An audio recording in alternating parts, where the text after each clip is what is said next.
11। মনোবিজ্ঞানীদের গবেষণা মতে যারা একাকিত্ব অনুভব করে তাদের 60 ভাগেরও বেশি লোক আসলে বিবাহিত। ফ্যাক্ট নম্বর 10। মিথ্যাকে বারবার শুনতে থাকলে একসময় সেটিকে সত্য বলে মনে হয়।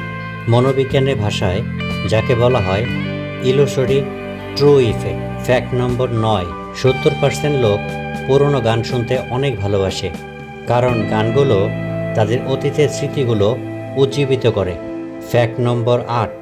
মনোবিজ্ঞানের ভাষায় কাউকে প্রথম দেখায় অপছন্দ করার প্রবণতাকে ইনটিউশন বা ইনস্টিংক্ট বলা হয়। এটি সম্পূর্ণরূপে আপনার অবচেতন মনে ঘটে থাকে। ফ্যাক্ট নম্বর 7। ধনী হবার জন্য বুদ্ধিমত্তা গুরুত্বপূর্ণ, তবে অবাক করা বিষয় হচ্ছে 85% ক্ষেত্রে আপনার দরকার ব্যক্তিত্ব, যোগাযোগ দক্ষতা এবং নেতৃত্ব দেওয়ার যোগ্যতা। ফ্যাক্ট নম্বর 6।